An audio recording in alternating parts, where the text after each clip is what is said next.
খুলনার ৬টি নির্বাচনী আসনে এখনও ত্রয়োদশ নির্বাচনে ব্যবহার করা রাজনৈতিক দলের ব্যানার অপসারণের কাজ শুরু হয়নি।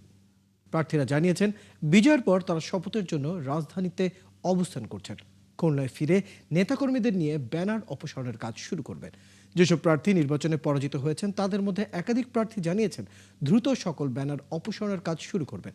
এদিকে জেলা নির্বাচন অফিস থেকে স্বল্প সময়ের মধ্যে নির্বাচনে ব্যবহার করা সকল রাজনৈতিক দলের প্রার্থীদের তাদের স্ব ব্যানার অপসারণের নির্দেশ দেওয়া হয়েছে।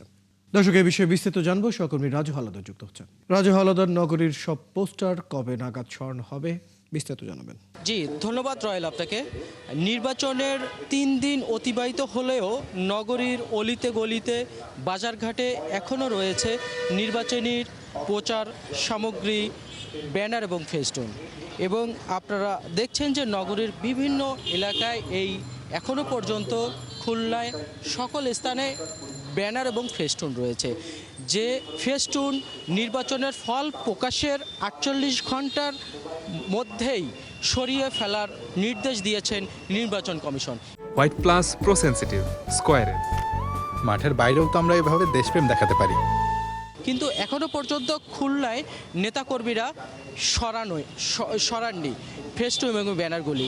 কিন্তু নেতাকর্মীদের সাথে কথা বলে জানা যায় বিজয়ী প্রার্থীরা শপথ নেওয়ার জন্য ঢাকায় পৌঁছেছেন এবং ঢাকা থেকে তারা এসেই নেতাকর্মীদের সকলকে নিয়েই নগরীর যত ব্যানার এবং ফেস্টুন রয়েছে তা তারা সরিয়ে ফেলবেন। এবং যারা পরাজিত হয়েছেন যেসব প্রার্থী, সেই প্রার্থীদের সাথে কথা বলে তারা জানিয়েছেন ইতিমধ্যে অনেকেই ব্যানার এবং ফেস্টুন তাদের সরিয়ে ফেলেছেন এবং যেটা বাকি আছেন তারা 2-1 দিনের ভিতরেই সেটা সরিয়ে ফেলবেন।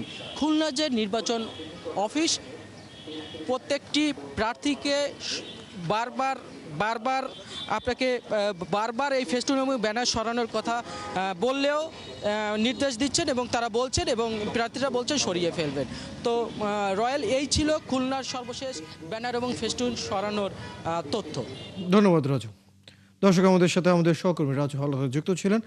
খুলনা নির্বাচনের পর খুলনা নগরীর যে নির্বাচনী পোস্টারগুলো সেটি এখনো অপসারণ হয়নি, সে বিষয়ে আমরা বিস্তারিত জানছিলাম।